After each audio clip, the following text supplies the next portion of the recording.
children, welcome back to my channel Economics with Purnima Sharma. And these days in all the schools the term 1 examination either going on is about to come. So I think all the children are busy in their preparation क्योंकि रोज़ तो consistently पढ़ना थोड़ा मुश्किल होता है बच्चों को, लेकिन एग्ज़ाम में तो पढ़ते ही हैं कम से कम। ठीक है, तो शुरू करने से पहले आज की वीडियो मैं एक लाइन आपके लिए मोटिवेशनल को बोलूँगी कि सफल वही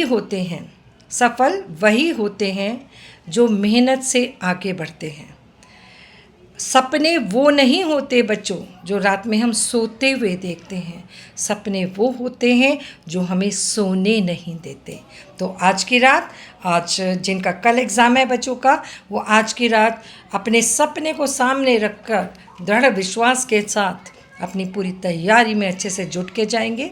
ठीक है, मेरा मतलब ये नहीं कि पूरी रात बैठें कि कल पेपर में जाके सो ही जाएं। ठीक है, लेकिन सपने वो होते हैं जो हमें सोने नहीं देते, ना दिन में और ना रात में।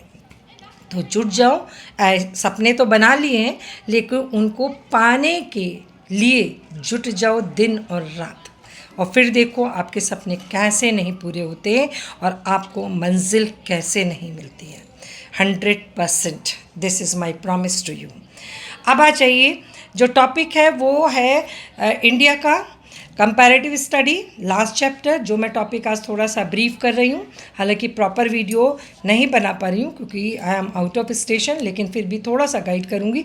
इसमें बच्चों कुछ तो ईयर्स है, जो ईयर्स है वो क्या है कि एक तो आपको ईयर याद रखना है 51, किसका 5 ईयर प्लान स्टार्ट हुआ था, इंडिया का।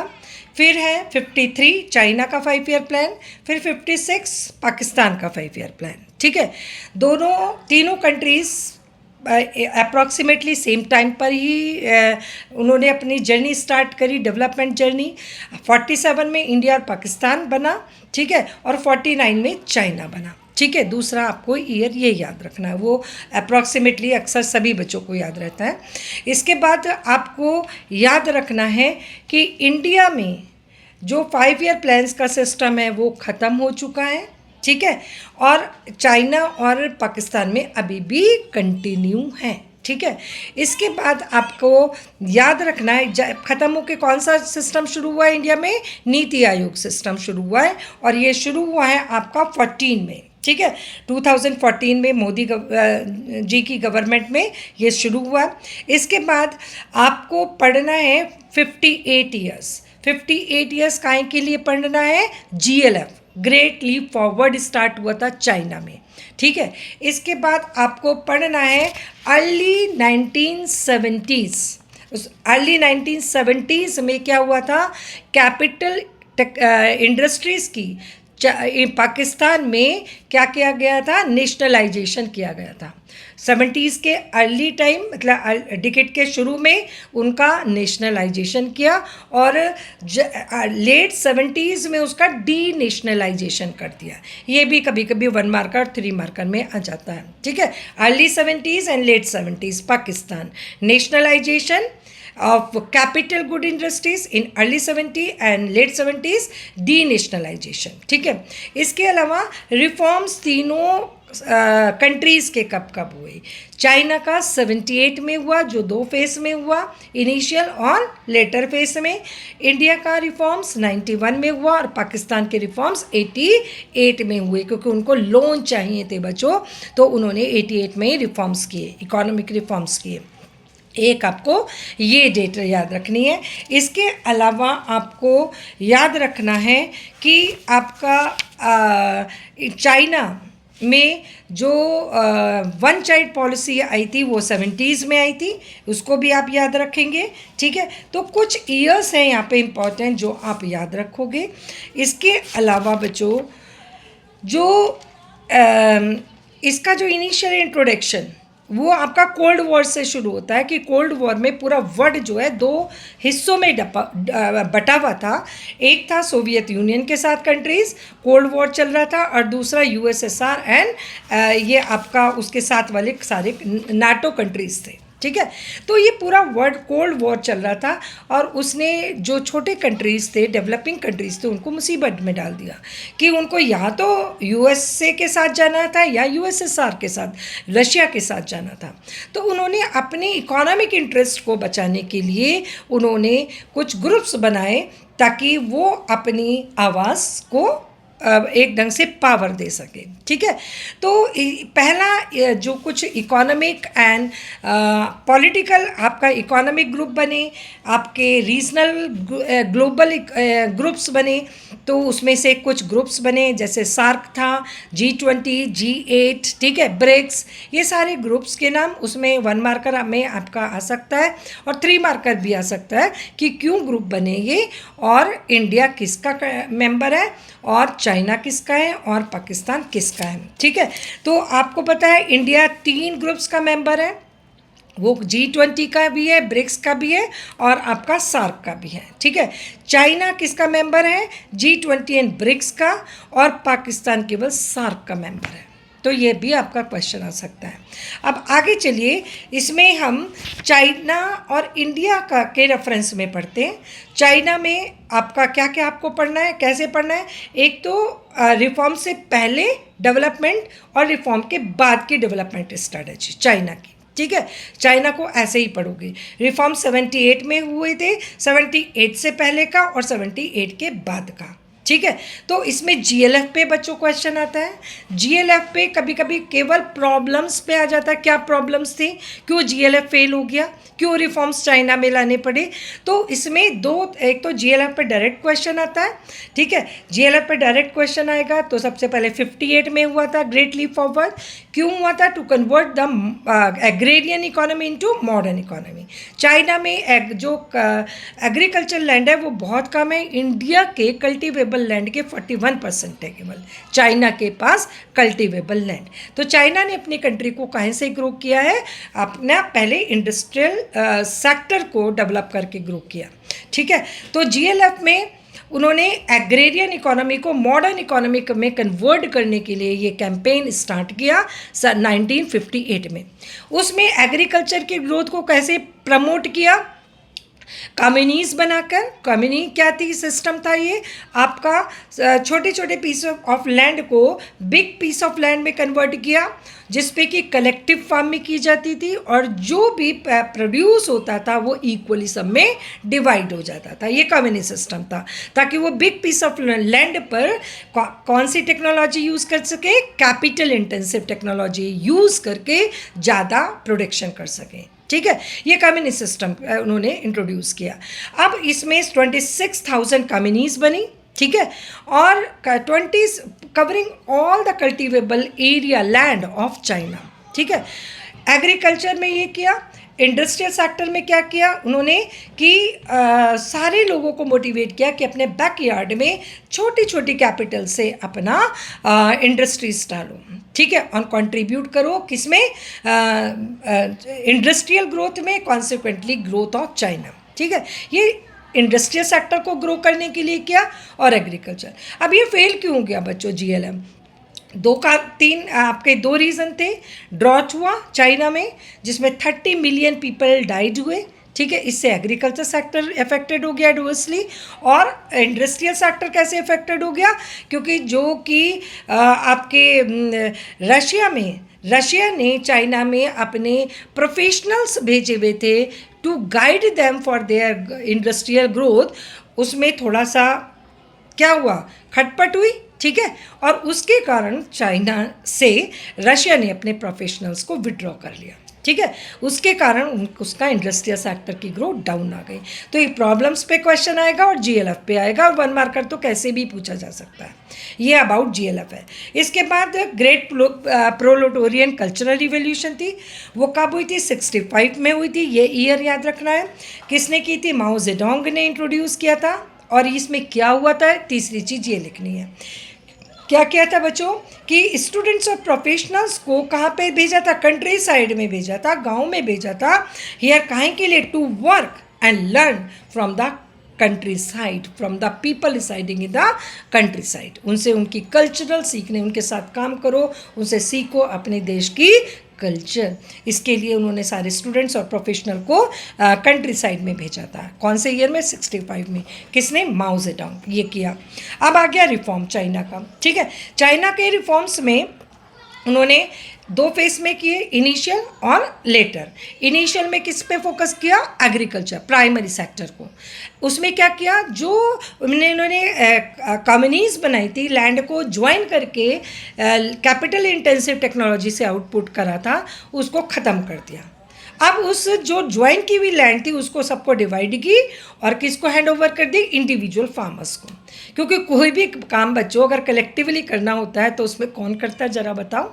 उसमें करते हैं सिर्फ करने वाले, ठीक है, जिनको करने का शौक होता है, और बाकी लोग सब बेनिफिट उठाते हैं। तो क्या है, हमारा जो आउटपुट जितना बढ़ना चाहिए था वो नहीं बढ़ा था चाइना का।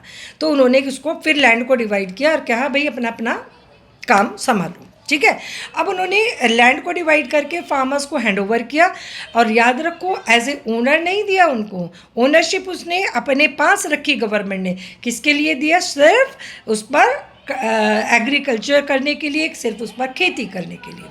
और क्या बोला गया उनको मोटिवेट करने के लिए कि भाई आप जितना आउटपुट है ग्रो करो, ठीक है, उगाओ, जितना भी इनकम जनरेट करो, more and more, after paying the some fixed amount of income to the government as tax, the rest output, rest income generated on your piece of land would be owned by you, सारी तुम्हारी। ठीक है, अब सारे farmers लग गए, जो नहीं करते थे कम्युनिज़म में वो भी लग गए। ठीक है, अब इससे क्या हुआ? एग्रीकल्चर सेक्टर ग्रो होने लगा। ये किस में हुआ? इनिशियल फेस में हुआ। ठीक है, इसके अलावा उन्होंने और फोकस किस पे दिया? इसके अलावा एग्रीकल्चर सेक्टर के अलावा उन्होंने फॉरेन ट्रेड को किया और फॉरेन इन्वेस्टमेंट सेक्टर को प्रमोट किया। किसमें? इनिशियल फेस में। ठीक है, ताकि वो इन्वेस्टमेंट करें, फॉरेन इन्वेस्टमेंट आए, और यहाँ पे सेकेंड फेज में इंडस्ट्रियलाइजेशन शुरू हो गया। सेकेंड फेज में इंडस्ट्रियलाइजेशन किया लेटर फेज में, और इन्होंने यहाँ पे क्या किया? इस इंडस्ट्रियल सेक्टर को ग्रो करने के लिए कि अब प्राइवेट सेक्टर को भी उन्होंने परमिशन दी to contribute to the secondary sector. ठीक है, उनको भी इन्वॉल्व किया, और उससे क्या हुआ? जो स्टेट ओन्ड एंटरप्राइजेस थे, SOEs, उनको क्या मिला? एक कंपटीशन मिला बच्चों। और उनको जब स्टेट ओन एंटरप्राइजेस को कंपटीशन मिला तो क्या हो? उनकी भी प्रोडक्टिविटी बढ़नी शुरू हो गई। जैसे कि इंडिया में क्या, पहले सारा पब्लिक सेक्टर ने कर रखा था, फिर प्राइवेटाइजेशन को हमने प्रमोट किया, ये किया एक तो।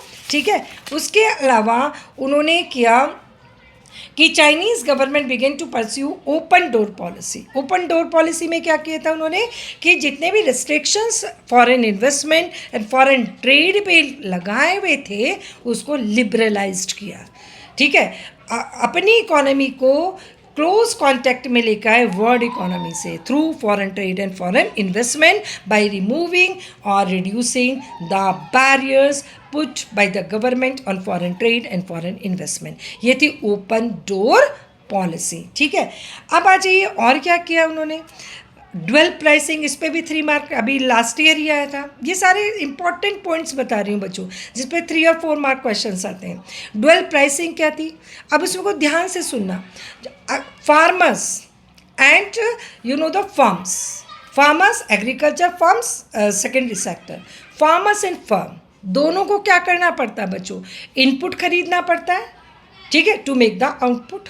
ठीक है, तो उन्होंने क्या किया कि अगर इनपुट खरीद रहे हैं दोनों, कौन? फार्मर्स एंड फर्म, ठीक है, तो वो एक फिक्स क्वांटिटी किस पर खरीदेंगे? जो कि गवर्नमेंट ने फिक्स किया है, और बाकी इनपुट वो किससे पे खरीदेंगे?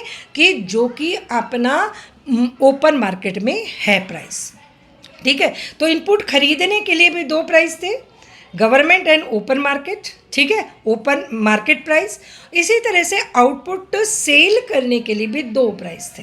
Dwell pricing policy, a fixed quantity of output they have to sell to the people at the price fixed by the government, and rest output they are free to sell at market price। ये क्या थी? Dual pricing. इसमें क्या है? Input और output को भी बताना है, परचेज एंड सेल दोनों बताना है, और इसमें फार्म्स एंड फार्मर्स दोनों को बताना है। एक एक वर्ड पे नंबर कट जाता है बच्चों, और एक एक वर्ड पे मिल जाता है। 3 और 4 लाइन्स का एक क्वेश्चन था, और लास्ट ईयर अक्सर पूरे बच्चों के मार्क्स बहुत अफेक्टेड हुए थे इसके कारण, ठीक है। स्पेशल इकोनॉमिक जोन जो इंडिया में भी है, ठीक है, ग्रेटर नोएडा में है आपका, ठीक है। ये एरिया क्या है, नॉर्थ इकोनॉमिक जोन्स है, ठीक है, नॉर्थ स्पेशल इकोनॉमिक जोन्स। ऐसे ही ये हमने कहा किससे सीखा, चाइना से सीखा, कि कुछ एरिया को उन्होंने इकोनॉमिक जोन डिक्लेयर किया और वहाँ पे उन्होंने क्या किया कि इंफ्रा अच्छा दिया, ठीक है, और क्या किया, उन्होंने सारी फैसिलिटीज़ दी to attract the investor to invest their capital in secondary sector industrial for the industrial growth. ये स्पेशल इकोनॉमिक जोन्स था, ठीक है। अब आ जाइए, ये इसने क्या किया, फॉरेन इन्वेस्टमेंट को बढ़ाया, ठीक है, और 1980s में the first 4 SEZ were established here, कहाँ पे आपका हांगकांग को सिटीज़ थे वहाँ पे उन्होंने इस्टेब्लिश किए गए, ठीक है। अब आ जाइए पाकिस्तान के विषय में पढ़ना है आपको। पाकिस्तान में क्या पढ़ना है आपको, पहले तो इकोनॉमी में उसका एक तो मैंने ये बताया कि late 70s and early 70s वाला पॉइंट है, ठीक है। दूसरा बताया आपको रिफॉर्म्स 88 में हुए थे, ठीक है। तीसरा बताया आपको ग्रीन आपका वेरियस पॉलिसी में इंपोर्ट सब्स्टिट्यूशन पॉलिसी बहुत इंपॉर्टेंट है। पाकिस्तान ने जो मिक्स्ड इकोनॉमिक सिस्टम अडॉप्ट किया, ठीक है। इकोनॉमी अगर हम पाकिस्तान की बात करें जिसमें पब्लिक और प्राइवेट दोनों पार्टिसिपेट करते थे for the growth of economy.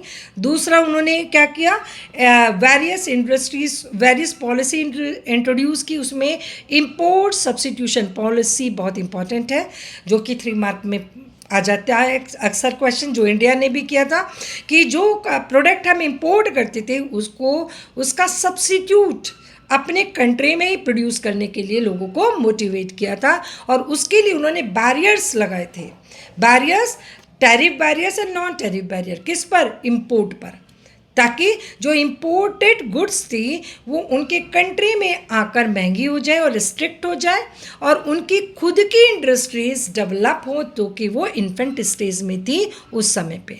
तो ये इंपोर्ट सब्स्टिट्यूशन पॉलिसी पे भी क्वेश्चन आता है, ठीक है। ग्रीन रिवोल्यूशन हुआ, ठीक है, ये 65 के अराउंड, वहाँ पे to increase the production of in agriculture sector, वहाँ पे इंफ्रा पब्लिक इन्वेस्टमेंट, ये एक पॉइंट इसमें बहुत इंपॉर्टेंट है कि इंक्रीज द पब्लिक इन्वेस्टमेंट, यानी कि गवर्नमेंट ने अपना इन्वेस्टमेंट किस में बढ़ा दिया था, इंफ्रास्ट्रक्चर में, to increase the production of food grains in Pakistan, ठीक है, ग्रीन रिवोल्यूशन के टाइम पे, ठीक है।